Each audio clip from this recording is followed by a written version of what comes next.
let's quickly give you the fixtures. Nigeria will not be playing tomorrow, but of course, competition starts tomorrow. The hosts will be in action. And well, you already talked about this. Cameroon taking on Egypt, South Africa taking on Zimbabwe.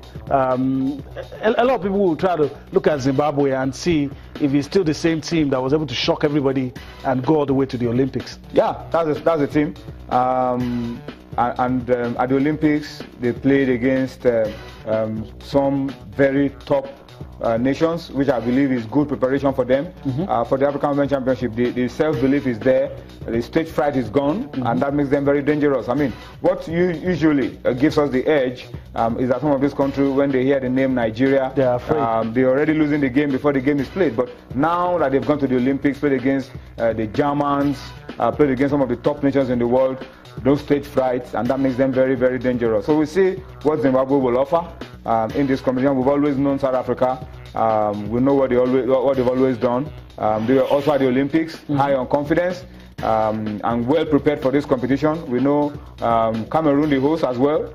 So that's exactly what this tournament offers. For us on Sunday, we are up against Mali. It's important for us to get a good start under the belt. A good start will almost guarantee that you are going through. But then the other team in our group, other teams, Ghana and Kenya. A lot of people are saying it's going to be easy pickings for Ghana against Kenya. Kenya are not they're lightweights in the women's game. But then you don't know what surprises up their sleeves. So we'll see what they offer. But for us, it's good for us to start well. If you get a win over Mali, you can almost be sure that you'll get to the knockout phase of the competition. And then you wait for the other results in the group and then see the strength of the other teams and make sure that you end on top of the group so that you meet. I mean, whatever position you finish, it doesn't matter who is on the other side. Yeah, strong teams. Yeah. Zimbabwe, South Africa will always test us. They're all strong teams. It's important for us. Let's just win our games and see how far we'll go. Maybe we'll be able to defend this trophy successfully. Yeah, one game at a time. All right, let's leave it at that. But before we travel abroad and talk football in Europe, let's take this from weightlifting.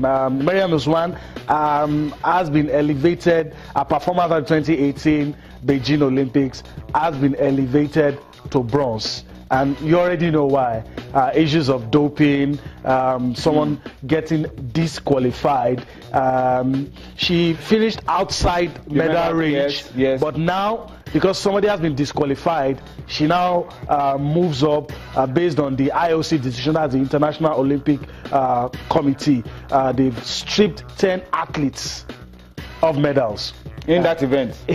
I mean, 10 athletes out of 16 have been named in the latest batch of disqualifications. I'm happy with this, but on the other hand, you're sad because some of these guys that have done so well in times past, some that are our sporting heroes, you're afraid of what, you know, of revelations that might come to light in the days to come. So maybe in another 10 years, this could be elevated to gold. Maybe. Yeah, maybe. but my unhappiness with you, because a lot of samples are being retested daily. It takes a lot out of the competition. Yes. When you are being awarded a medal 8 years after, 10 years after, it takes something out of it, and that's a challenge for our authorities, the international authorities, on making sure that right there you are able to discover those who have cheated, who have spiked their system, and then you are able to punish them almost immediately. And they don't take the glory. Yeah, because 8 years after, 10 years after, everybody is forgotten about it. And what everybody remembers is the person that stood on the podium. And the reward system has come and rewarded the person. The person has gone away with the prize and is enjoying his life somewhere, and then you are calling him back. You know, it takes something away from the competition, but that's the challenge of modern day sports. Yeah. A lot of things are happening, a lot of cleanup, and some will probably tell you that it is better late than never for you to catch those who have cheated and then reward those the focus seems to be on the 2008 and 2012. A lot of people are saying, look, because of the advancement in science and technology, why don't you even stretch it back, maybe to 2004?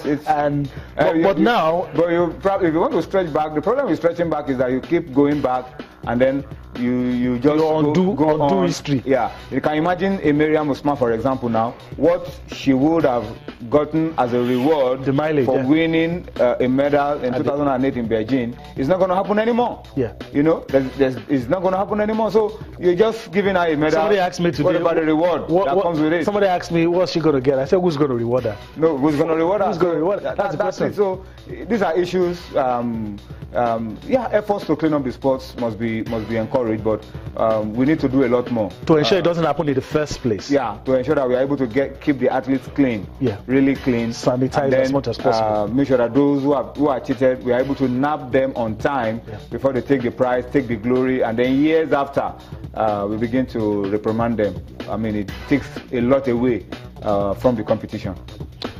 All right. Congratulations to Miriam. Yeah.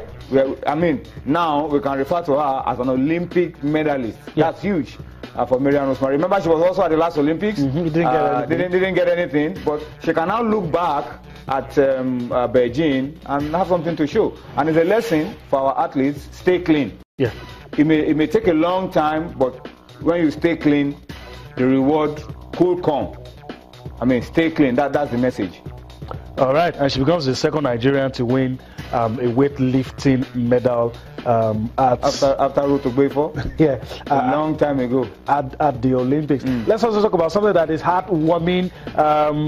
Some months back, we're talking about the Lagos marathon, and now we're told that it's been ranked just after the first edition. Second in Africa. Second in Africa. Massive. 71st. Massive. In the world. Kudos to the organizers. Yeah, massive. I mean, this is good. That the IAAF could even recognize it even after just one event. Edition. You know, this is very encouraging for me. Yeah.